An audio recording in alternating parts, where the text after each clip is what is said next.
Welcome to the podcast where together, every Monday, we explore hospitality in its very broadest sense.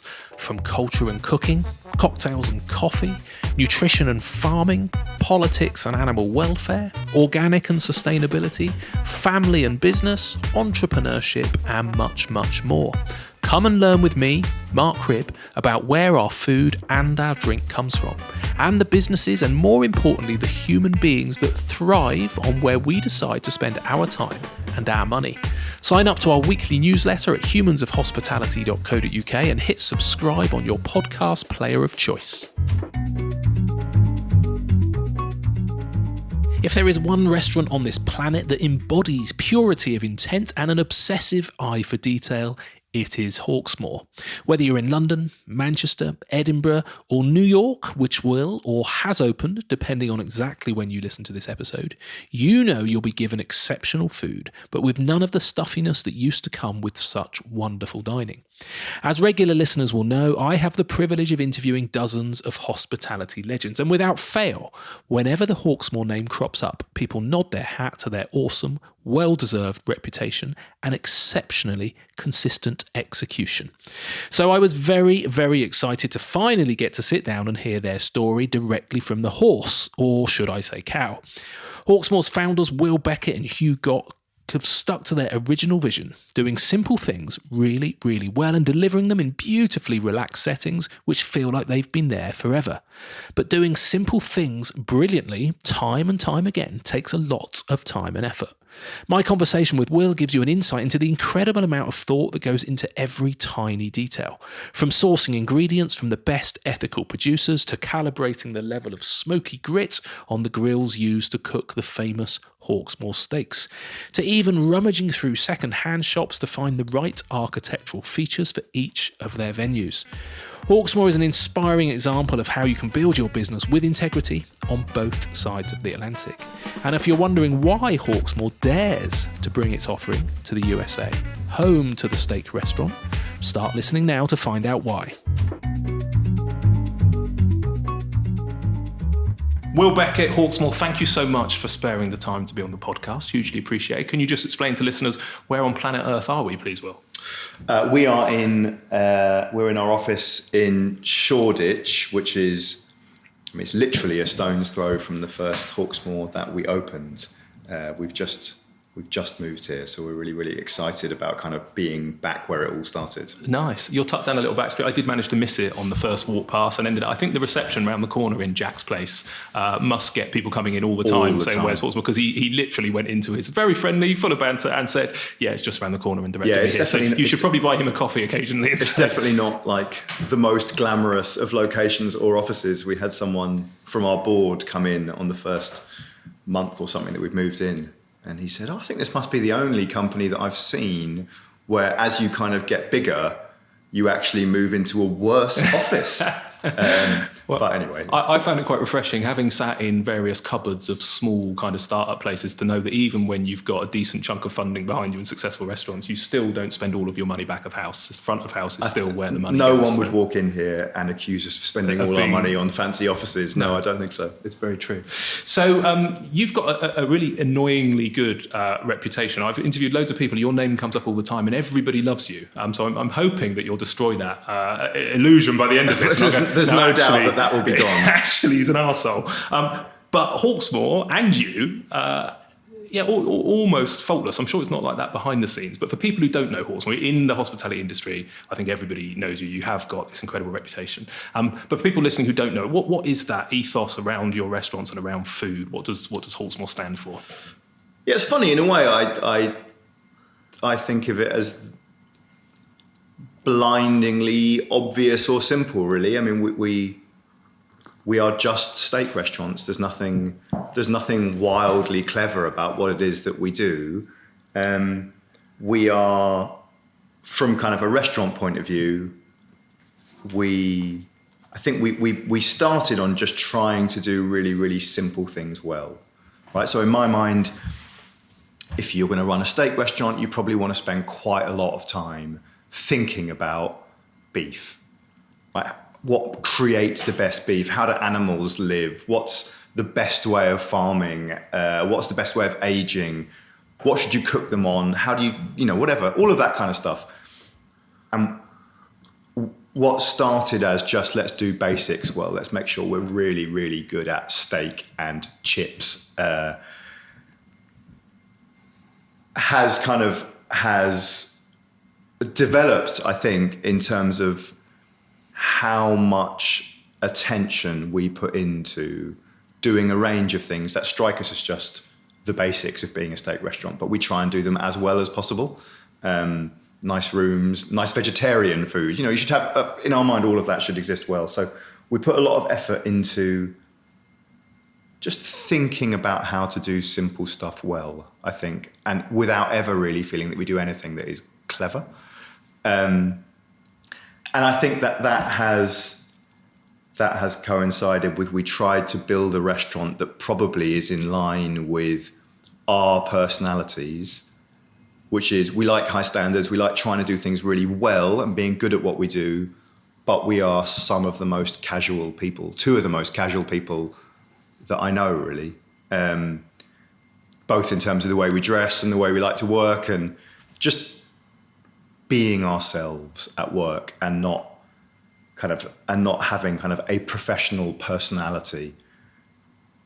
And actually, we've succeeded somehow in building a company with, there's about 700 people in it now, where almost everyone is into those two things of kind of like really just being yourself at work and being casual but having high standards and thinking really, really carefully about simple stuff. But in terms of what we do, and people do say nice things about us. I mean, we sell steak and chips, and we employ a lot of people, and we just try to make sure that they have good jobs. There is nothing revolutionary about that. There's almost nothing interesting about it, but we spend an unbelievable amount of time thinking about those two things. Yeah, it's such a simple concept, and you explain it so casually. It has to be that finesse, I suppose, that magic sauce that, your attention to lots and lots of minute details that make it bigger than just being steak and chips, I guess. I suppose particularly, it wasn't always this way, was it? But now even your buildings are beautiful. You have a reputation for finding these incredible kind of architectural buildings. Is that part of it? It's not just about steak, presumably. Yeah, I mean, again, if you explain the concept of a steak restaurant to someone, I think it would take maybe not seconds, but minutes before they've grasped the basics and kind of said, well, if you're going to do a steak restaurant, and steak by its very nature is expensive-ish, and therefore is going to require a certain kind of customer who can afford that, you're probably going to want to put them in lovely buildings, and you're going to want those buildings to be decorated thoughtfully. Again, it's not rocket science, and for us it just feels so normal that we would try and go into a beautiful heritage building and try and build a restaurant that feels like it's always been there, that feels like it has either stood or will stand the test of time, and not look like that is so 2014.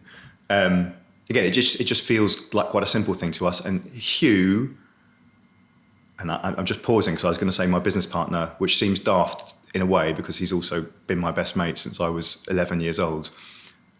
But he's quite an obsessive person. He's obsessed with food and design. He just loves those things. It just makes him happy. We're building this restaurant in New York at the moment. We've almost finished building this restaurant in New York in an unbelievably beautiful building. And I can't tell you how happy it makes him just kind of trying to work with this building that has been kind of closed off to the general public for decades and just kind of restoring it to its former glory. I think he enjoys that bit of it probably even more than the just having a restaurant that works well. I think it's so exciting when you walk into a space, and I'm guessing you're the same.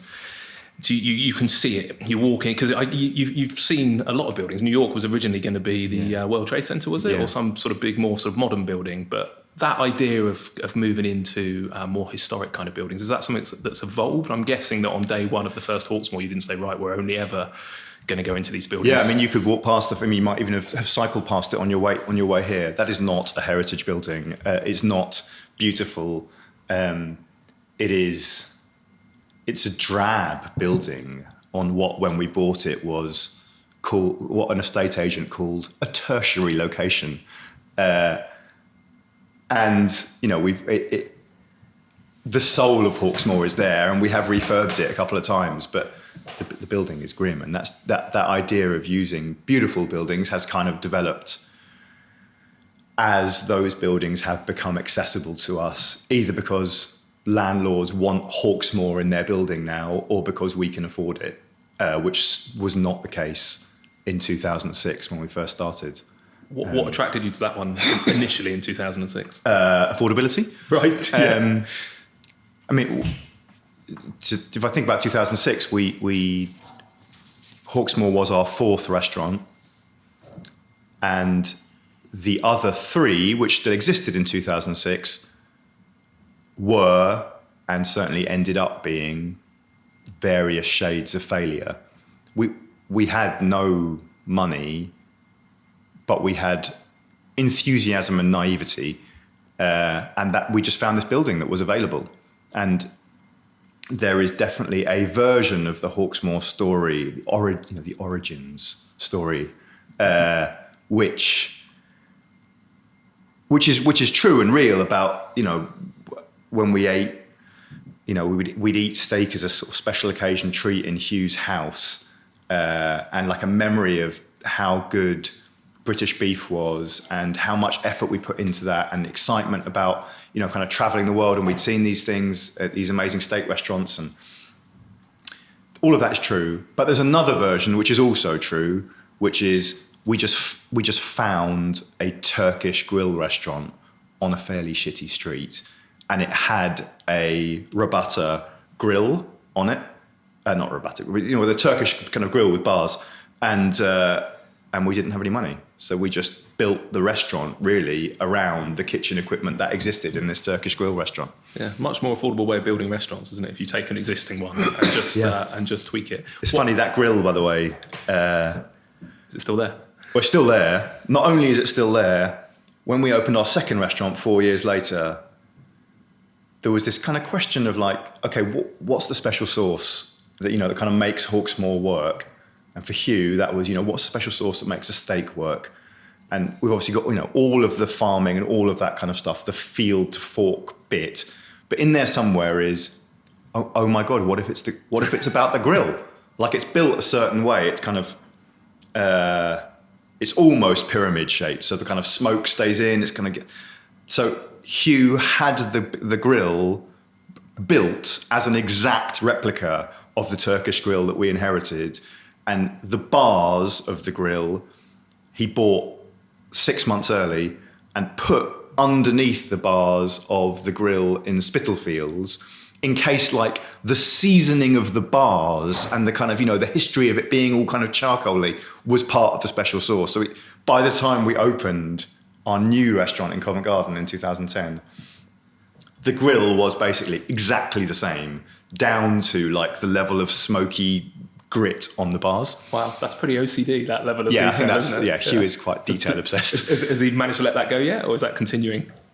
Not the OCD, not but that specific grill. I was grill. going to say, not that exact. I mean, we've introduced a Josper, and the grills have got bigger, and I think we've kind of like got a bit more relaxed about, oh no, it's mostly about the farmers and the chefs, and not about the bars of metal. Not the grill. But I mean, that example of an unbelievable attention to detail about something and really lasering in on it is Hugh's entire professional life. He loves that kind of stuff. And sometimes the results of that are unbelievable, and sometimes they are wildly frustrating. It's such a recurring theme, and it's why I love going and interviewing people in hospitality, is that fundamentally there's normally somebody who's got obsessed with a tiny, tiny little detail in it somewhere, and that doesn't matter. I did the William Curley, chocolatier, I don't know if you know him, but obsessed by chocolate, you know, and I think it was something like 9 years or 12 years for him to get his Master of Culinary Arts, just focused on one tiny little thing, and whether it's coffee or whether it's beer or whether it's chocolate. Hospitality is full of people who obsess. Huw really admires Japan as a culture and as a food culture. And that thing actually is the thing you're describing is what he admires, which is the Japanese ability to take a thing and dedicate an unbelievable amount of time to making that thing better. So he would say, like, baby aubergines, for example. You know, there's probably decades of work in Japan, put into the answer to the question, what would be the best baby aubergine? There's that kind of classic film, isn't it? Jiro Dreams of Sushi, where this 80-year-old man, who's now 90 and still running this restaurant, he's just given back his 3 Michelin stars, talks about how he has learned that if you massage the octopus for an extra hour, on top of the 2 hours that you've already massaged the octopus, that sushi is like 5% better at the end. And that's a good lesson for when he was 80. To Huw, that's just absolute gold dust. And to me, it's just, oh my God, what are you doing? What are you doing? With your life? Well, I share Hugh's appreciation of it, at least. I just love the fact, you know, we're so lucky, I suppose, as a human species, that some people have got the time to dedicate an obscene amount of time to their niche. Incredible. And we're very lucky probably that it's not us, because I also share that I probably couldn't massage a squid for 3 hours without going mental. I've never tried. I think Huw could. Really? We have this conversation about done and perfect. He even bought me a little picture once that said done is better than perfect, which is kind of my philosophy. Yeah. But it's not Hugh's. Hugh's is definitively perfect is better than done. Deadlines mean nothing to him whatsoever. Yeah, and he said that to me many times. Even as I say the words, yes, I will get it done by that date, what I actually mean is, unless I think I could do it better, in which case the date means nothing to me and I'll just keep going better until I feel it's good enough. But he has no real sense of good enough. So anyway, it's an interesting thing to work with. I imagine, yeah. Is that ever, because business partnerships quite often go wrong, but you know, does that ever, you know, come to the point of frustration where you've tried to kill each other, or has it always been an amicable journey? Have we ever got to the point where we've tried to kill each other? For many, many, many years, we used to laugh that we had only ever had one work argument. And one of us would say that they were right, but that the other one won the argument. And it was about the sign for the first bar that we opened just off Brick Lane in East London in 2003. And we hadn't had an argument for a decade. And we have had a couple more since then. But it is rare. It's just we are extremely different. And that's always been great in terms of we work at really different things. Like I like how do you run a business, and I like the people side of what we do. And Huw likes food and design, and we almost never get involved in each other's spheres of influence, except to, for the most part, healthily say, I think you need to get over yourself. That's a shit idea. Don't do that. Which is really helpful. But yeah, definitely, it clashes from time to time. But almost like it was meant to be, because presumably you didn't go into business together because you recognised those completely different personalities. I'm guessing in the early days it was just, you know, jump behind the bar, serve the customers. Yeah, no one had. The rest of it came later. I often think, you know, you hear people talk about like gap in the market, and we had this crazy plan. I don't know if that's real for some people, but my experience and most people I know's experience is you just started and then you saw what happened and you kind of just rolled with the punches from there. I think that's how most people do it? Is that how you? Yeah, I don't think brand and business very rarely comes from sitting down and opening a book, does it? And going, right, what's the process of starting a business? What's the process of launching a brand? I think for most entrepreneurs I speak to, it comes from the heart, from the soul. They obsess about, one ridiculous element. I was chatting to the Honest Burgers guys a few weeks ago, who the main thing that they obsessed about was Tom. chips. Yeah, Tom and Phil. Yeah, Tom's so obsessive. Yeah, hugely obsessive just on the chips, and the fact that they would never compromise on, like they'd run out of chips rather than run down the road and get a frozen bag in those early days when they were doing, event catering at a wedding or a friend's barbecue or something like that. Even then, and you just think, that's where it comes from. You've got to be obsessed by the details, and eventually it either works out or it doesn't. And actually, they're another good example. I think Tom and Phil, and there's another guy, Dorian. They all kind of like. I mean, if you and I are yin and yang, I don't know what it's like if you add a third Yong to it, but they're just a nicely balanced group, and I'm sure that creates some friction in the background, but you can really see, the obsession, the drive and stuff, and that kind of evangelical attitude to purity and integrity comes. I get it from Tom, anyways. Yeah, and the reason it's fascinating, I suppose, is because we're in an industry with such a reputation for a high failure rate. But I think fairly low barriers to entry in those early days. You can open something on a budget. You can start with your street food concept. Yeah, I think their first restaurant cost them $7,000. Yeah, amazing. Yeah, it's incredible, isn't it? Yeah, it's brilliant. Yeah. So going back though, just very briefly to the start. So the sort of three things you'd done before Hawksmoor, did it feel different? Because you'd done a Mexican restaurant, you'd done a pub.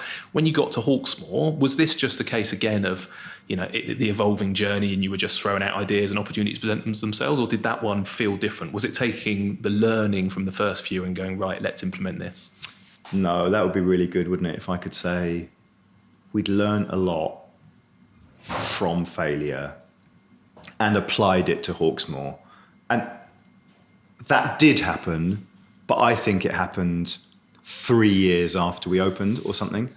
I think really the truth of Hawksmoor is we were so overwhelmed by trying to run these 3 and then 4 different things that we had no choice but to let talented people get on with it. So we had an amazing general manager called Nick Strangeway, who's like this kind of cocktail legend, and an amazing assistant general manager, Tim, who is now managing director of Hawksmoor 14 years later. And the truth is, and I think they would say it as well, we just weren't able to get in their way. And Nick was a very strong personality.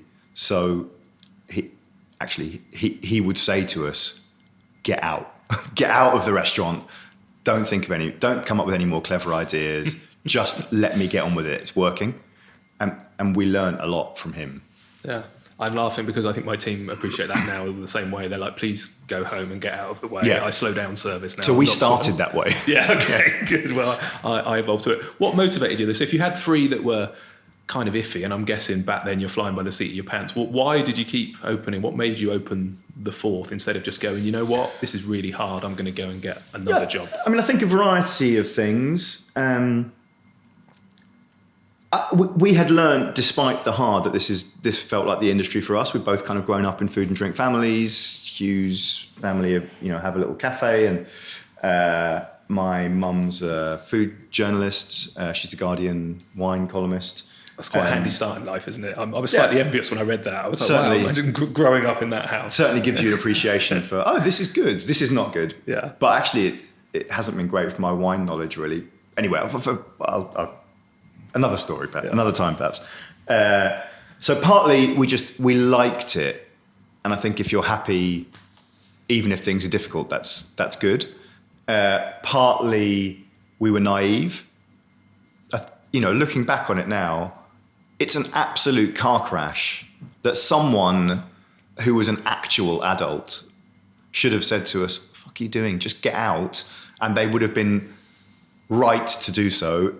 Even in hindsight, probably they'd have been right to do so, given the failure rate. But I think also probably a fear. You just said, maybe, why didn't you just stop and get a job? I think both of us had learned that we were awful at having a job, didn't like working for other people, didn't feel happy. I used to think that I didn't like work. You had a pretty horrible job though. Wasn't it cold calling or something? I had cold calling in sales. But I mean, I was a teacher I enjoyed being a teacher. But I still thought work is bad. And I realise now that actually, I think work is one of the kind of things that underpins my whole life. I love working. I just hated having a job and doing something I didn't really believe in, or working for people who didn't think about like what would make me happy. And that sounds self-obsessed, but in my mind, that's what an employer or a manager should do. They should look at the people that they employ or manage and think, how am I going to get the best out of this person? And if the answer isn't in part, well, if they're happy at work, I'm likely to get the best out of them, then surely they've missed the point entirely. Or at least this company is built on that thought.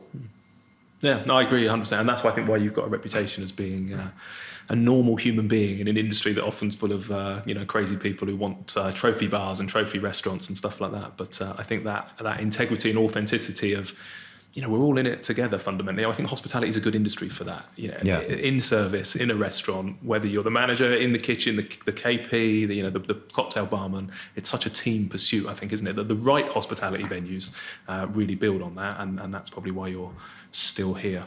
There's also something about, feeling easy. I remember someone saying to me, managing people is really, really easy as long as good managers manage good people. You take either half of that equation out and it's such a nightmare. But I think just if everyone's happy and knows what they're doing, it's not a wildly complicated business that we run. It's complex, right? There's lots of different moving parts, but it's not complicated. Lots of people could do it. You don't need a lot of special training. Yeah. The only complicated bit, I think, is, and it's like you say, it's not complicated, it's just the reality, is there are multiple points of human interaction, and humans are not robotic, aren't they? They don't do the same thing every time, which in many ways is a good thing, but on some days, who knows if the barman has got a hangover or a late night or problems at home, and it's like a theatre performance, I think, isn't it? Every service is kind of like, right, big smiley face on, out we go, we're going to perform. In reality, there's all sorts of things going on behind the scenes. I remember chatting to Gareth Banner from the Ned, do you know Gareth?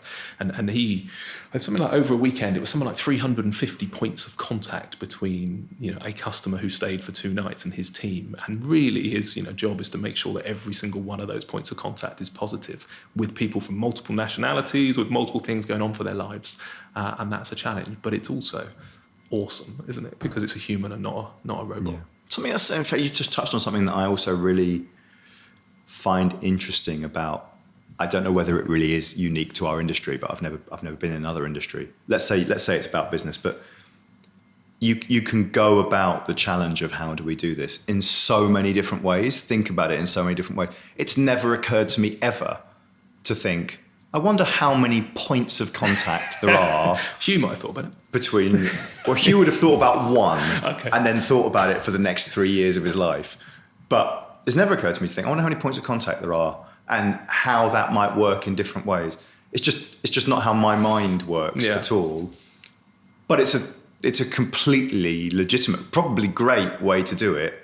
And different minds and different kinds of people, ideally, kind of cluster together to do it their way. Hawksmoor, I think, is full of people who think about things in a certain way. And, I meet people regularly and think, you're clearly great at what you do. You couldn't work in Hawksmoor in a million years. And equally, I see people at Hawksmoor, I think, oh, God, you are close to being irreplaceable for us. And yet I'm not sure that you would last 5 minutes in a different hospitality job doing the same thing, because you're just right for this company now and the way we think about things. Yeah, I think that's why hospitality is such a beautiful industry, is you can get the quirky eccentrics. We've got more people with musical instruments and crayons than we've got with kind of any kind of academia background in our company. And that can be an incredibly inspiring place, but it's very different, I'm sure, in a sort of fine dining Michelin-starred restaurant than it is in a Hawksmoor on a seafront restaurant. Yeah. Going back to the points of contact thing, I think that becomes more troubling and more relevant when it's a hotel and people stay for longer. I love in the restaurant when I've only got to manage expectations for 2 or 3 hours.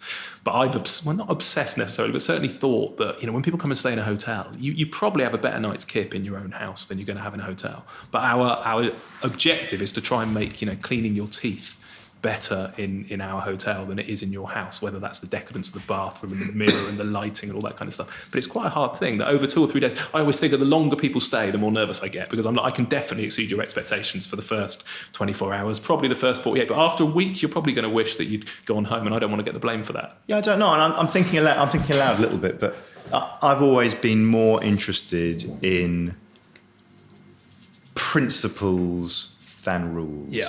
Right? So Gareth at the Ned, I don't know if this is right, but let's just say he's identified 350 touch points.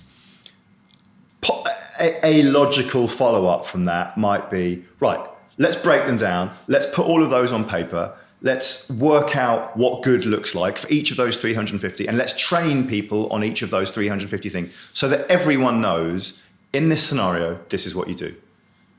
And if you can do that, it sounds like quite terrifying. It sounds like a great company to me. Yeah. I think there are companies that run. I've got a feeling that Pret runs like that. Here's a range of situations. Here's how you deal with that situation. Everyone knows. Pret's training's amazing. My way of doing it would be, I'd want to get everyone in the hotel together and say, your job, I don't care whether you are the person that puts the toothpaste back in the bathroom, or you're the concierge, or you're a waiter, your job is to make people who will come here happy.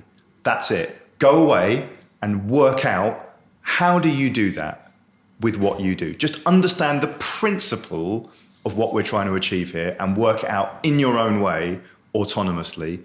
And if you can, you'll be very, very happy here and we'll look after you. And if you can't, it's no problem. You just need to go and work somewhere else and we'll find someone else who likes working in that way. Yeah. I'd want to do it on principles, but I think a lot of people would like to do it on rules.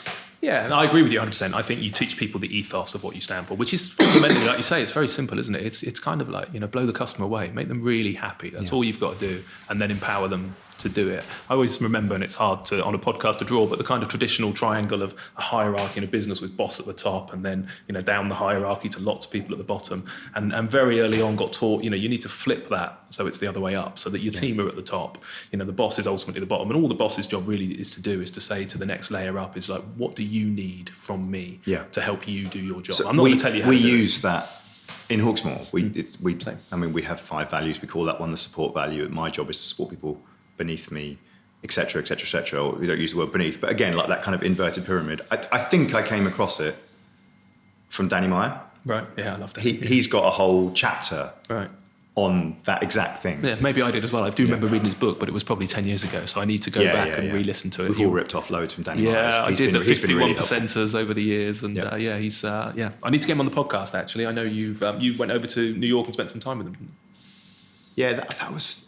I think I'd say this. I think I've had 4 moments in my career where I've sort of stopped and thought, I think me and my daft mate from school might have done something pretty cool here. And that was definitely one of them. So in 2014, we went to New York and we got shown around the flagship restaurant of the World Trade Center. And the landlord was saying, we thought quite carefully about it. We would like you to be the flagship restaurant of the World Trade Center. And then on the other day, we wrote to Danny and said, we're kind of in town, we'd love to come and see you. We had breakfast with Danny, and we went and saw his number 2 guy and the head of culture, and they're telling us some stuff, and we said, have you ever thought about XYZ? Oh, someone wrote on the wall, they have a little whiteboard wall, oh, here's a nice cool idea from the guys at Hawksmoor that maybe we could do that better. And I was like, oh my God, I remember just reading the book and being sort of like a, weird Danny Meyer fan. And now here I am having breakfast with the guy, and he's talking to me like I might in some daft way be the kind of person that Danny Meyer has breakfast with. And they're listening to ideas that that's insane. And I remember thinking then, it's amazing. Yes. I said to Miranda when we started doing this podcast, maybe not when we started, but maybe when we were 6 months in, I was like, Danny Meyer, when you get Danny Meyer to say yes and we sit down and have a chat, then we know that we've achieved. Because, yeah, his reputation is phenomenal, I think, isn't he? What he's put together. Good. Is he a good guy when you met him? He's such a nice guy. He's such a nice guy. And, I think that principle of you can do restaurants, but if you're going to do them, why not just do them with real integrity? Just be decent about the whole thing. About how you source, about how you treat people, about how much money is a reasonable amount to all of that. Just be decent, because isn't that what we're all here for in the first place? I mean, I don't know, because I'm not really old enough. I'm not old enough to have like a pre-Danny Meyer restaurant paradigm in my head, but to me, a lot of that came from him. And there was a lot of noise that was a different way of working, just like, money and covers and drive this and drive that and, work out the margin and what's the, I don't know, how can you do it so that you kind of fuck people over a little bit, customers. I think a lot of that came from him. Yeah.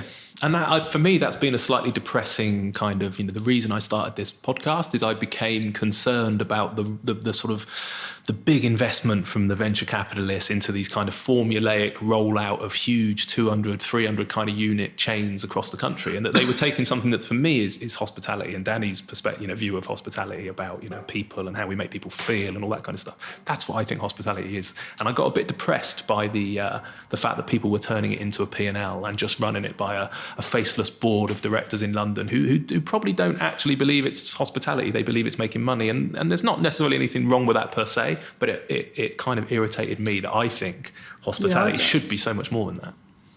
I mean, I completely agree with the premise of we are in this business first and foremost to just try and do something really great and special. Look after people, make them feel happy, whether that's your customers or your staff, and just do something that you feel really proud to look back on and say, I was part of that. That is number one thing.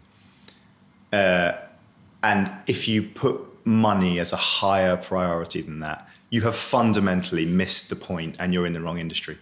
I think my slight pause for disagreement would be the scale thing or the private equity thing. I think, like anything, there's just good and bad. That there is no reason. In Danny's book, we're just going to make this a Danny fan club thing. In Danny's book, he's got this little phrase of like, whoever wrote the rule that. So he might phrase that as, whoever wrote the rule that big has to stop being integrity. There's no reason I can see. I mean, it is, by the way, bigger is difficult than smaller, I think. But why should you lose integrity as you get bigger? There's no obvious reason. There are pitfalls, absolutely. But just know what they are and make that kind of commitment and constantly be trying to work it out. And I think, we've talked about Honest Burgers, for example. I think you mentioned Dishoom during this podcast.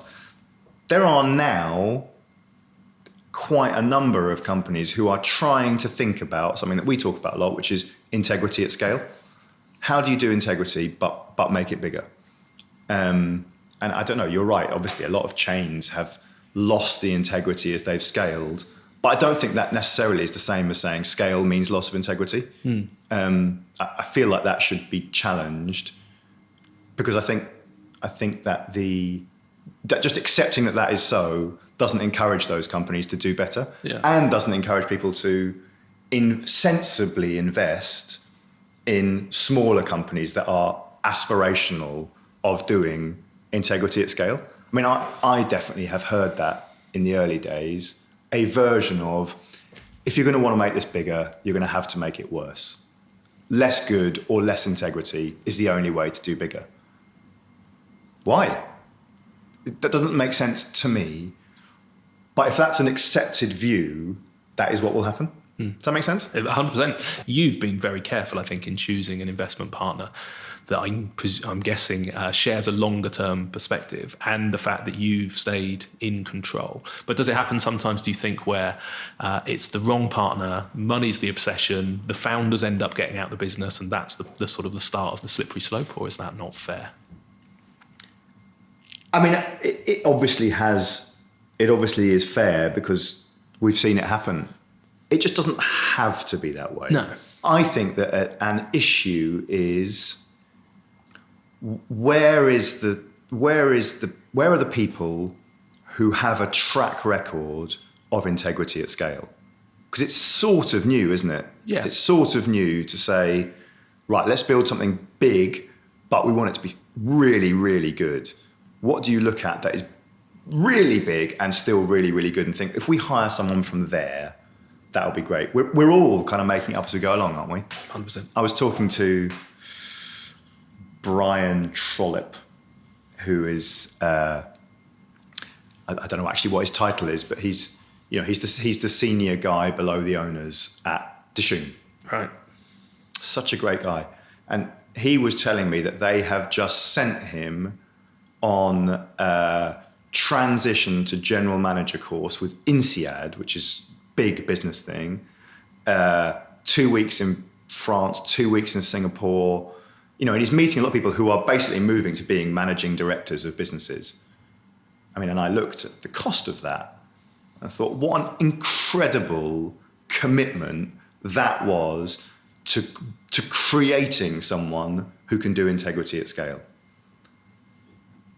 I actually also felt a little bit guilty of like, oh shit, I haven't sent Tim on a extremely expensive course in Singapore. So I didn't tell him it existed. But he doesn't listen. But that's the challenge, right? Is how are we going to get the people who can run that? Because if you want to find someone who can do integrity, you tend to look smaller. If you want to find someone who can do scale, you tend to look bigger. But the two things together are, to me anyway, what I think is really, really interesting. Yeah, and I think it's fascinating. I think it's become more relevant, certainly from the sort of the social conscience of being a force for good and wanting to look after your team and not wanting to screw your team and make as much money as possible. That feels like a relatively new part of sort of capitalist history, I suppose. Yeah. Although I do remember reading, I forget his surname, Howard, is it from Starbucks? I remember reading his book, yeah, and again wanting to hate him because I was kind of like, man, there's a Starbucks on every corner, across the globe. I hope he's an arsehole. And I read the book and I was like, wow, I really like him. And he kind of certainly kept the ethos of his love of coffee and customer service. Yeah. Not to say that they've nailed, scale with integrity. I don't know them well enough, but definitely his ethos I thought was very good. And it's such a great thing. It's such a great thing to try and do that, to try and make those commitments to the kind of business you want to be. And I know you've talked to Mitch before. I got involved with his business, Rockfish, because that was really what he wanted to do. And it, actually much, much more than Hawksmoor. You just see with a business like that, you can make an entire town better. So, he's opened restaurants in Exmouth, Weymouth, Swanage, Torquay. Cool. Yeah. We don't have one in Swanage, but I'm sure he would very much Weymouth, like one. So you're right, Weymouth. I remember because I interviewed him. And you're talking about a town of 20,000 people, and you put such a lovely restaurant in, and you make a difference to some people who work there, and it's such a great business to have a commitment like, I just want to make a difference to people's lives. We're only giving them food and wine, right? But it does do that, and I really love that aspect of aspiration, and I think it could exist more in our industry. Yeah, and I loved chatting to Mitch about that, and it was really refreshing and reassuring, I suppose, to see somebody with his kind of history and reputation and ability to say, 20, 25 units, something like that, that's probably the sweet spot where he feels at the moment, certainly, that he can maintain that kind of integrity, and that maybe if you go super big, it might change. But it was just nice to hear that whatever the size was, it was irrelevant. The ethos and the ethics and his love for making a difference to the people that work for him in the town came across as utterly genuine, which was refreshing to hear. What made you get involved with Rockfish? Were you not busy enough? Or? My wife would say it's because I've got a man crush on Mitch. I might join you. We know Mitch anyway. I remember going into the Seahorse years ago and thinking, it's almost like a kind of seafoody version of Hawksmoor. Simple, really carefully sourced, everything cooked simply on a lot of it on charcoal. It was a bit at the time, you know, a bit of a kind of like schleppy-ish kind of room and quite kind of casual people, and the music was fun. And I really reminded me of Spitalfields. And we sort of got in touch a bit through my mum, I think, and excuse me, because Mitch had a restaurant in Bristol, which is where she lives. And we got him involved in Hawksmoor first. We wanted Air Street to be a steak and seafood restaurant when we launched that. And we said, well, okay, if we're going to do a seafood restaurant, an element of seafood, the aspiration has to be, it's got to be the best seafood restaurant in London. And if it's going to be that, we've got to have the best fish supply chain in London. And I think that's Mitch. So we just built this kind of really bespoke, cut out all the middlemen supply chain. We just buy off boats in Brixton Market and it all gets sent straight up. And he's just become a friend over the years. And we've he's worked with us, and then I got involved in his company. He said to me, you don't know anyone, do you, who could chair a business? I said, I don't, and I've never done it before, but I'd really like to. It just sort of went from there. Amazing. Does it take much time? No, I mean, we speak weekly. Probably have sort of 6 board meetings a year and a board call. I mean, I probably go down there a little bit more than I strictly need to, just because it's fun. It's just such a fun world, and his company's inspiring, and his company's good. He likes eating and drinking. We had this in 2018. I was going to say last year, but last year's now 2019. 2018, we decided, right, we need to have a Christmas lunch together, just the two of us. And we went to Neil Borthwick, is the chef at the French House. Went to the French, and he's a friend, so went there, and we were like, we'll just bring a bottle of wine each. So we brought a bottle of wine. We texted each other, here's the wine that I'm bringing. We both felt bad that the wine that we had texted didn't live up to the wine that the other person had texted. So we both went off and bought another bottle of wine. So we came with 4 bottles of wine. Anyway, I remember coming home from that Christmas lunch, and my next door neighbour met me, and we had a 5-minute conversation.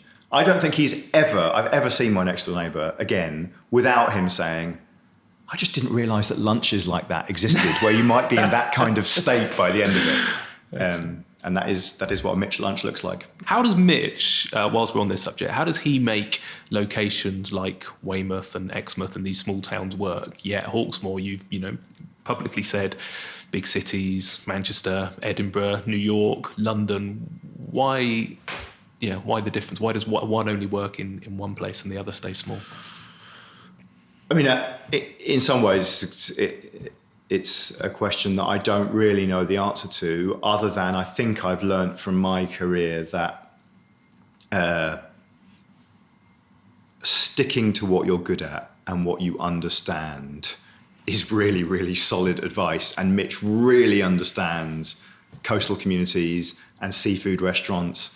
And he's spent most of his restaurant career, he's had more than one career, but his restaurant career doing that sort of thing. And I live in big cities and I understand big restaurants. I've never opened a restaurant successfully that has been less than 120 covers or something. I just seem to be incapable of doing smaller restaurants. Just for future people listening to this podcast, I'm sure I'm capable of. Anyway, but I don't know. And then there are some obvious stuff, I guess. Hawksmoor, there's that heritage building thing. I think it needs to be a certain size. It's not inexpensive. And Hawksmoor restaurants, I think, should be busy to be proper Hawksmoor restaurants. They need to be high-ish spend per head, buzzy, big destination restaurants. And the truth is, there aren't many cities that can handle one. I remember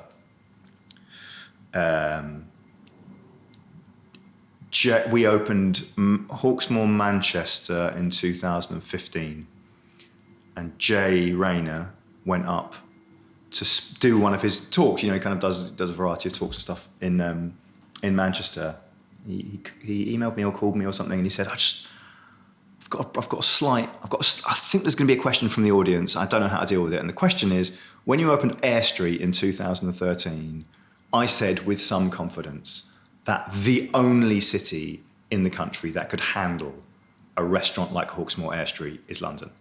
And anyone who thinks otherwise is kidding themselves. And here you are, you've just opened in Manchester. I'm going to get a question that is, you missed it, didn't you? You missed it. Manchester can handle it. We're big enough. But anyway, I mean, it's not wildly interesting how I helped him deal with that question. But nonetheless, the point broadly is true. There aren't a lot of cities. We're in London, we're in Manchester, we're in Edinburgh. I mean, you tell me what could handle 7,000 square foot, 65 quid a head, and I want to be busy, let's say of the 14 services a week, I want to be busy, at least 10 of them. And I need to employ 100 staff who are really good and really Hawksmoor-y at the same time. What's the next city for me? Is that an actual question? No, I mean, to be honest, I've asked okay, good. I'm glad you thought about it before me. Cause, I think about it, but it's not, in a way, it's not a difficult question because the answer is there aren't many. No. You know, Bournemouth is a city. Yeah. Could Bournemouth handle a 7,000 square foot Hawksmoor? Yeah, and disappointingly, because it'd be lovely if you open one down there, but because we get too many chain places. You're nice, actually. You're nice to say that because my mum, who I've said lives in Bristol, has said to me, even though I've never said I think we could open a restaurant in Bristol for the reasons I've just given, she says to me, I don't think people would like Hawksmoor in Bristol. Wow. Mum? Only your mum could get away with that. Only your mum could get away with that. She's like, because bigger business, Bristol really independent, they really like the kind of small integrity thing. Like, oh, Mum. Yeah. But I think you've maintained that. And again, you've said I don't know whether that's changed, but getting that private investment, which was 2013, I think, wasn't it? A significant chunk of cash. You presumably could expand faster than you are, but you've always wanted to expand slowly by finding the right places. And you don't seem to have a desire to have, not only that necessarily a Hawksmoor wouldn't work in every town across the country, but I've never read anything where you sort of said, I'd love to have 200 restaurants. It always feels like you want to have the right number, but it's probably not loads. I was just on WhatsApp yesterday, actually, just complaining about a press release that says like, we want 200 restaurants. What the fuck are you talking about? Anyway, but it's funny, once you have a bigger company and you have investors and you have a board and we've got non-executive directors who are fantastic people, but decisions are made in a professional way. With kind of analysis and roundtable discussions amongst very intelligent people and all of that. And that, of course, that happens in Hawksmoor. But there is another version of a decision that gets made in Hawksmoor, which is me and Huw having like a bowl of clam pasta in this restaurant in Peckham that we both locals at. And we'll say something like, is there an amount of money that you could make that would make up for Hawksmoor got a bit shit? To which both of our answers, I just don't care. I just don't care. I don't want to look back and think we ruined it. I don't even want to look back and think someone else ruined it after we stopped. I just don't care. And there's no, but we did 200 restaurants or we made this much. There's just no amount that makes that worthwhile for us. Which is not analytical and it's not, it's not how business decisions are supposed to be made, but sometimes it is how they are. And we made a similar one with New York, actually. Because, again, I'm sure you all have had this thought, or someone listening will have had this thought of, what are they doing? Why would an English steak restaurant, for their first international restaurant, go to New York, the home of the steak restaurant, where the failure rate is significantly higher, where restaurants are unbelievably expensive to build? Why would that be the next thing you do? What a ridiculous decision. And believe me that other people in the business have had that conversation with us. And I remember really saying to Huw at some point, I'll just ask you a question. I kind of feel like if we do it and fail, I don't mind, because we'll have tried. And if we don't do it, I will spend most of the rest of my career wondering whether we should have done.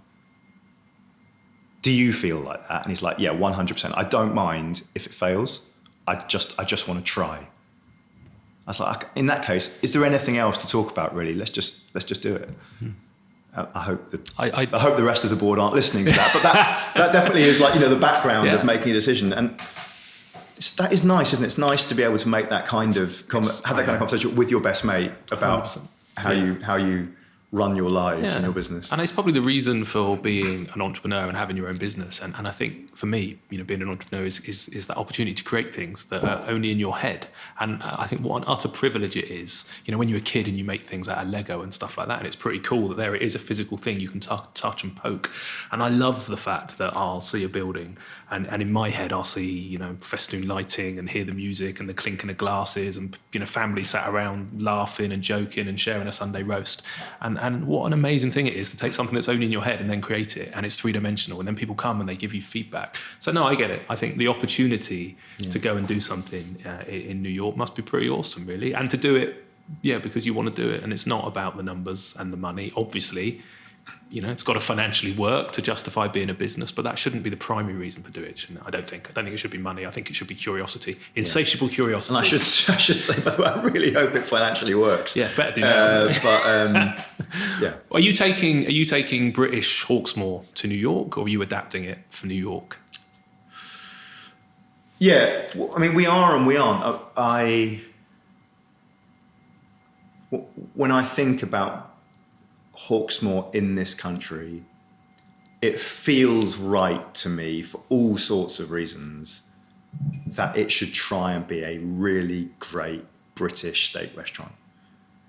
And if I think about, we've got restaurants in London, Manchester and Edinburgh, I think it's right that we should try and be a really great London restaurant, a really great Manchester restaurant, a really great Edinburgh restaurant, and that has implications to whatever it is, supply chain or the staff or a certain ethos or whatever it is. And that is fundamentally what Hawksmoor is. So in New York, I've got zero interest in trying to be the British steak restaurant in New York. To me, that Hawksmoor is only British because it's in Britain. Hawksmoor in New York should just be an exceptional New York steak restaurant. The supply chain should be the absolute best of American beef and seafood and vegetables. The staff should be predominantly American. It's on us. The onus is on us to work out what is it that Americans want that Brits don't, and that Brits think is not good but Americans like. Give them that, because that's fundamentally, it's just trying to make American people happy and build an American steak restaurant. I've just got no interest whatsoever in it's the British one. I don't know. Is it very different? Because you've been planning this for 6 years now, since the idea. 6 years. Yeah. Sorry to bring that up. No, it's fine. From idea to now, but you've had time, I presume, to understand. Yeah, I mean, the nuances. It is different, and I can probably kid myself that I've understood some of the nuances already. But really, until we employ at the moment, and bear in mind we're probably a couple of months away from opening, I employ 4 Americans so far. So I haven't really got into, okay, what do Americans want from an employer to make them happy and get best out of them. I certainly haven't really got into what do the American public want, but it is different. It's different opening a business. When you talk to the PR company, it's, what the press want is different. They want you to speak differently. There's a different marketing way of doing things. And I try and say to people often, well, that doesn't come up that much, but when people are like, oh no, that's not how we do things. I'm like, is this the hill we want to die on? Is how we do a soft launch, for example, is that essential to what Hawksmoor is? Of course not. We'll just do it in whatever the way is that makes people happy locally. Is what, I don't know, this is wrong, but if we do celeriac and they hate celeriac in the States, who cares? What Hawksmoor should just be, it's a really great steak restaurant real integrity in the supply chain, really nice to people, and that whole kind of casual professional thing. Anything else is just like local noise, isn't it? We should just, if they would rather we should change it, let's just change it. Yeah. I think. You excited? What are you, 8 weeks away? Depending on when you ask me, I'm either really excited or absolutely petrified. Probably more the latter at the moment. Yeah, that's the buzz, though, I suppose, isn't it? Because this is not a small restaurant either, is it? This is another big one. Can you just talk about the building you found? Because you're not in the World Trade Center anymore, are you? You found somewhere. Yeah, it's cool. incredible. So we're in a building called the United Charities Building. Although I'm smiling, which you may not be able to see on this podcast, but I'm smiling just because someone said to me, just think about local variances. They're like, Will, no one fucking cares what the building's called. No one cares. They just want to know what the cross street is. I'm like, oh, I care so much about what the building's called. Anyway, United Charities Building, and it was this building that this 19th century philanthropist kind of built almost as like a gift to the city. So it housed a series of charities, the Vigilance League, the Fresh Air Society, the Manhattan Chess Club was there, weirdly. And it's got this really rich history on charity. And in the building, this guy, Kennedy, built an assembly hall. And the idea of the building was that charities' work and endeavour would be improved through contact with others. And this assembly hall was where that contact was supposed to happen. They'd hold public talks there, and they'd have mixed meetings there, and they'd exchange ideas and stuff.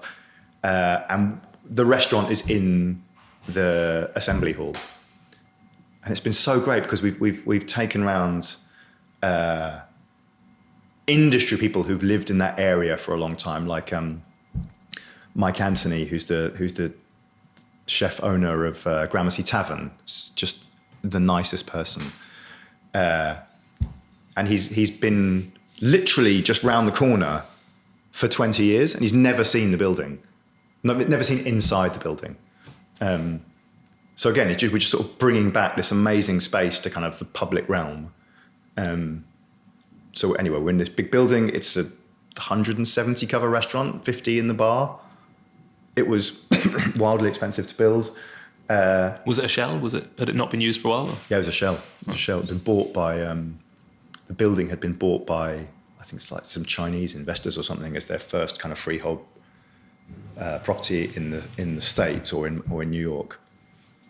And just as we arrived, they were sort of taking out original features of the building to be replaced with nice modern things. And we're like, oh my God, please stop touching things. Don't touch anything. We'll take it all. We've even like gone to kind of, sort of secondhand places, refuse places to try and find bits that we were too late to get. And can we get them back in? We failed. But yeah, it's an endeavour. Yeah, exciting. Your ability to take old buildings and refit them in a way that makes them feel like they've looked like that for the last 100 years, and they're not. They don't feel like too often in the US, particularly. I think restaurants tend to start to feel a little bit Disney because they've been created. But how do you seem to be able to pull that off with such a sort of authenticity? I suppose does that come a long time in advance? Do you plan on paper what the feel and the vibe and how do you do that? Because it's impressive. Yeah, I mean, this is probably the stage of the podcast that would be comparable to you saying to Huw, how does the Hawksmoor culture, how do you go around building a Hawksmoor culture that feels coherent? And he'd be like, oh, yeah, I don't know. Yeah. So, I mean, we have an amazing creative team, Huw and May, who's been a friend of ours since we were 11 as well, funnily enough. And, we use this firm called Macaulay Sinclair. So we've just got a really good team of people. There's a really clear kind of overall vision for what Hawksmoor restaurants should look like. And then when it gets down to the individual restaurant, we have quite a good run at building those things. But I don't know. I mean, they're just. I think they're just a great group of people with a real sensitivity to trying to put something together that feels authentic. One of my favourite ever compliments for Hawksmoor was in 2011, we opened Hawksmoor Guildhall. It's our third restaurant. It's in the city of London, right next to Guildhall. And it's in a grade 2 listed building, beautiful building. And a customer who had been to our Seven Dials restaurant came in the opening week and said, I'm not a bit disappointed. I had a really nice meal, but I'm a bit disappointed that you didn't really do much with the interior. Like, you know, you've bought some kind of tables and chairs, but you've sort of left it as it is. And I thought you would be a bit more creative than that. And we showed her at the time the building on Google Street Map, where there was nothing apart from the facade just held up. The entire shell had been gutted. When we took it over, it was breeze block concrete, looked like a car park. Amazing. And we created something that made someone feel disappointed that it was just such a, well, I mean, it's just, why have you kept it Edwardian? Come on, get with the times, guys. Brilliant. I'm glad you found that really positive and a compliment, and not like, oh my God, we spent all of that money. And people think it was always there. Is it John Macaulay that you deal with, Macaulay Sinclair? Actually, we use Mike Sinclair. Do you? Okay. John Macaulay was the designer of my restaurant. He's a good Is that guy, right? John. He does a lot of the Dishoom stuff as well. No, cool. Good guy. Two of ours. One that's worked and still working, and one that failed. But I don't blame him, although I might if he's listening. Yeah, I think it's absolutely. I think we should definitely blame other people. I think so. Take all the credit for the things that works, and none of the responsibility for things that don't. The design Totally, John. That was the problem. Conscious of time, and I wanted to speak to you quickly about just the whole kind of provenance thing. You started the conversation when I asked you what Hawksmoor was about, around just find really good kind of product and really good steak. One of the things that I think is a challenge, and how you do this at scale, but to work with small local guys who really care about the kind of the meat and the animal and the welfare, and I know you're into that, becomes complicated when people want a ribeye or a fillet and the whole kind of carcass. How do we use the whole carcass? How can you find somebody who can supply with that integrity but supply the cuts that you want? How do you get that right? What is your supply chain? Are you still really close to the supplier? Is that your bit? Yeah, such a good question. And it's funny, just as a quick tangent. We're going to New York, right? If you're English and someone asks you the question, what makes you good? The idea, I think, of answering it is extremely uncomfortable, right? No one wants to talk about what makes them good at stuff. You naturally sort of say, oh, terrible, really, or someone else, blah, blah, blah. And in New York, you have to answer it's a perfectly reasonable question. Why the fuck should New York be interested in your steak restaurant? What makes it different? So firstly, that's difficult. And the second thing that's difficult is, in a way, I think the answer is underwhelming. Like I kind of started this with, I think people will assume that all steak restaurants, because that's what you do, all steak restaurants must be interested in the farm. Where is it? How are the cows reared? Who is the farmer? Is there a better way of doing things? Can we influence that in any way? Moving through to like, okay, what's the slaughter? Whatever, all of it, the feed, everything. And the answer is almost none of them are. And none at scale that I can think of. They're just a wholesaler just tells me this is the stuff. Or in the States, there's a lot of like, if I look at it, I can see the marbling, so that's good enough. And it's almost weird. We've spent so much time on that bit that no one else seems to think is a bit, but just strikes me as such a screamingly obvious thing that you have to do if you're a steak restaurant. And we're very lucky in the UK that we've started from, in 2006, like an order of 300 quid. And we've now built up, slowly, organically growing to almost 15 years later. We're a big account for people. I mean, we've called people in the past and said, interested in talking about beef? Who are you? Hawksmoor. Okay, I'm just going to stop you there. Because you're right, it's hugely difficult. The carcass stuff's hugely difficult. And the way that we do it at the moment is, we work with a variety of farms that are from small independent to kind of integrity at scale. We have a spec and we have an agreed price. So, and I'm just pausing because I'm really conscious this is one of those things I could bore the crap out of you with for the whole I would enjoy hours. it, But right. broadly speaking, we have a spec and we say to people, if you can provide us with this, and this is how we feel about animal rearing in terms of, you know, ethics and animal welfare and sustainability, but really importantly, end product flavor, we will pay you this amount of money, which is above market rate. That's really important, by the way, for a farmer, because the usual farming paradigm is I'll rear the cow and then I hope I get paid for it at the end. So how are you going to how much money are you going to put into the cow in the first place? They know what the end price is, so they know what money they can put into the cow is. And then we work with like an integrity at scale kind of processor who will do the slaughter and the butchery and the aging. And that bit, I think, can't be small. That's what helps us with the spec, and the sort of central processing stuff is what helps us with consistency. And the individual farmers is what helps us with quality.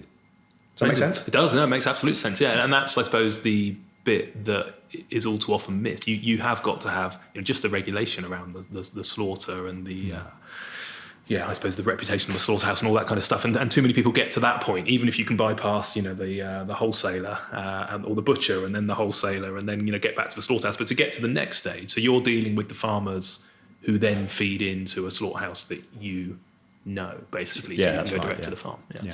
And off the back of that, I guess, and I found it fascinating because I was interviewing a commoner in the New Forest a couple of weeks ago who has 35 miles of land basically where his animals can roam free.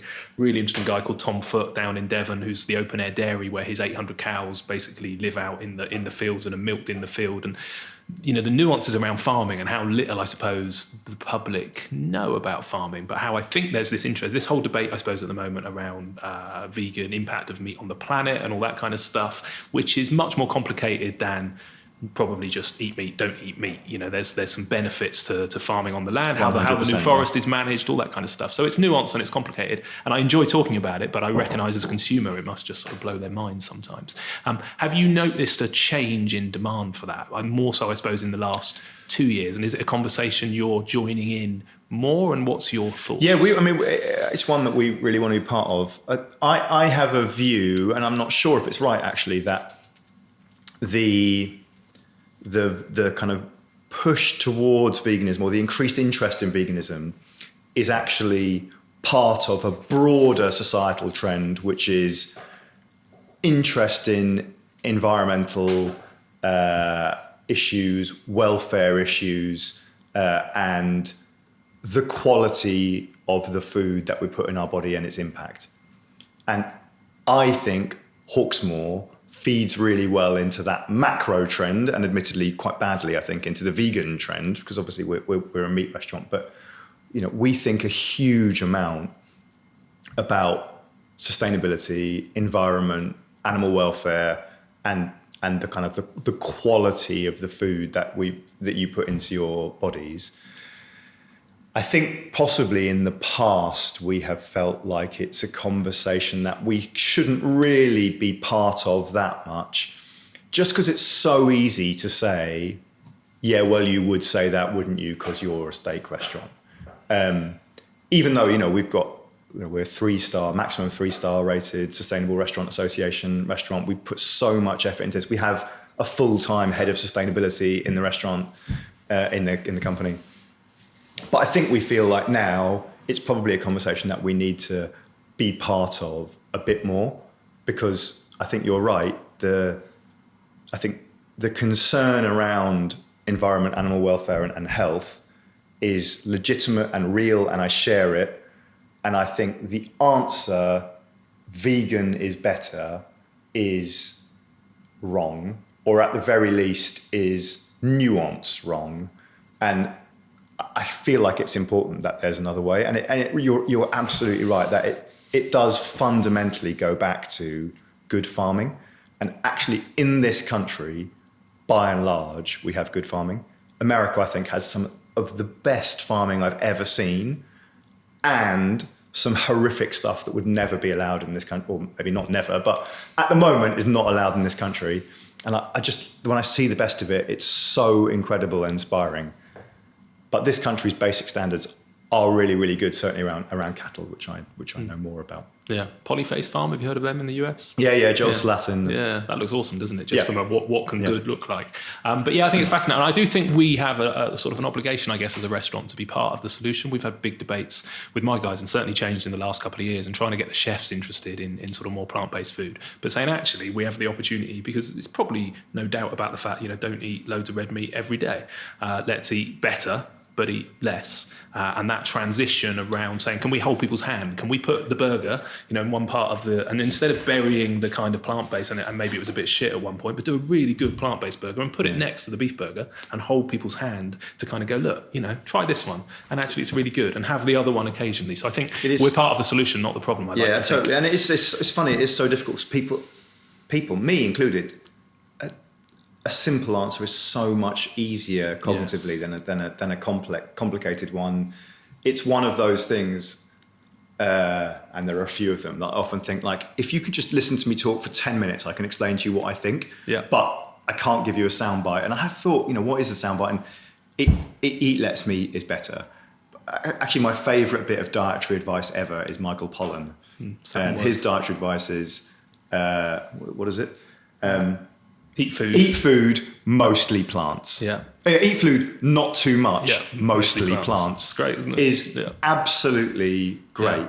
But I totally think that includes the assumption that some of what you should eat should be meat. You should just be careful, be considerate about what it is that you eat. And if that is difficult, well, eating less is a good start. Yeah. But Hawksmoor is somewhere where really I think people should feel super comfortable that they are eating meat mindfully. Yeah.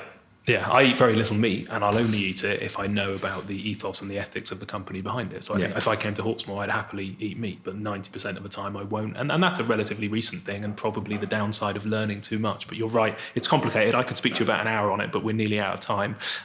Just looking back then over the last 10 years, however long it's been, slightly more, 13, 14, what's the biggest kind of challenge you feel you've overcome is one question, and then what are you most excited about for the future? Well, those are big questions to just throw out at the end. How exciting. I can't end on me. I guess kind of like maybe the biggest challenge that we've overcome to date is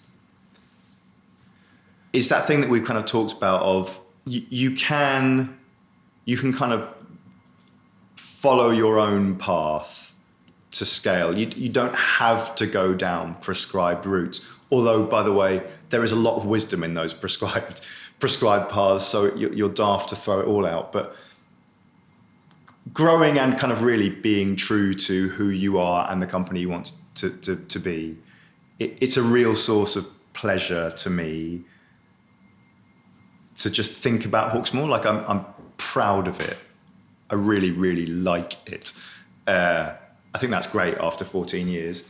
And in terms of challenges to come, you didn't ask me, but I often say to Huw, I feel nervous that the time will come when, for me, for example, the answer to who's the best person to run this company is definitively not me. And that puts quite a lot of onus on me because that's what I want to be doing. So I worry about that a little bit, personally. And I don't know, I mean, I can't really think past being excited about this massive restaurant we're going to open in 2 months. Maybe it's kind of like as a closing thought on it. There's a friend of mine that I've made in the States called Keith, and we do some work with him a little bit in the States. And he said to me, "You must be really excited, Will, about New York, right? It's the biggest thing you've ever done." And I said, "Yeah. Of course I know what you mean, but I have done some stuff already. Like, we've got 6 restaurants in London, big restaurants in London, which is not like an insignificant small town, Keith. And, we've got 8 restaurants and they're big, and this is not by any means the biggest, the one that we've got. And he looks at me and deadly seriously, he says, Will, nobody cares about anything that you've ever done outside New York. And I remember laughing because it was the most New Yorky comment I've ever heard. But also, there's some truth in that for New York. It is a really big thing. I mean, I've kind of said to Huw and other people, what part of the pleasure of doing it is if you ask my son, I've got 3 sons. If you said to them, what do you want to do when you grow up? And they're like, play for Liverpool and score the winning goal in the Champions League final or something. I think if you're a restaurateur, there's something about like, we're going to if we could open a successful restaurant in New York, that is the goal in the final, isn't it? If you're a restaurant person, and I'm really excited about the possibility that we might do that, but also the possibility that we might not is also kind of very, very real and right in front of me now. Yeah, I'm excited just hearing you talk about it. What a great buzz that is, and also terrifying. Last thing, if it goes well, would you do more in America, do you think? Maybe, yeah. I mean, I've... because we're going to do the World Trade Center, and we announced the World Trade Center, and someone asked me, is this was in like 2016 or something, is this the start of something, something bigger? You want to do more in the States? And I was like, today we announced that we were going to open our first restaurant, the biggest restaurant we've ever opened, the first one outside this country, and it'd be the flagship restaurant of one of the most famous buildings in one of the most famous cities in the world. And your first question is, could we make this plan a little bit more ambitious? I'm just not there with you. It's already so overwhelmingly ambitious that I can't really think beyond it. Yeah, good. And I'm a bit closer now. And I mean, I don't know, if things don't go well, they suck so much of your time. Yeah. And if they do, sometimes you get that feeling that you can kind of do anything. And that's almost the best feeling, isn't it? In business, of just like feeling potential and momentum. And I guess if we feel that, then we will try and do something else. Yeah, good. Well, it's a shit question because we should just really be more present and appreciate what's especially going on. After your scale is bad comment half an hour ago. But I can't help but ask it. Look, I could talk to you and hopefully we'll get to chat again because I think I asked about 10 of the 40 questions I had because we went off on so many tangents. So one day... 3 more podcasts. Yeah, 3 more to go, yeah. Or when you're coming down and next having a chat with Mitch, maybe we'll do a joint one. I'll bring wine and we'll meet by the coast. If there's wine, I'm in. But thank you so much for spending the time. Good luck with New York. I'm going to watch with an even keener interest. Thanks for being a good guy in the industry. Congrats on what you've done. Thank you very much. The time. And thank you for asking me to be on it. Cheers.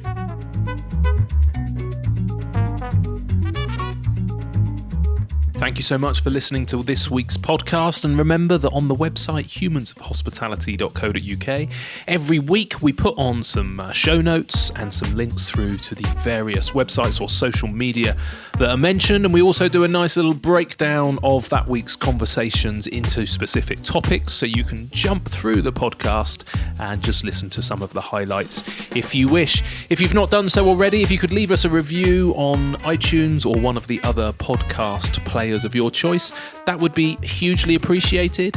Thank you so much, and we'll be out with another episode next Monday.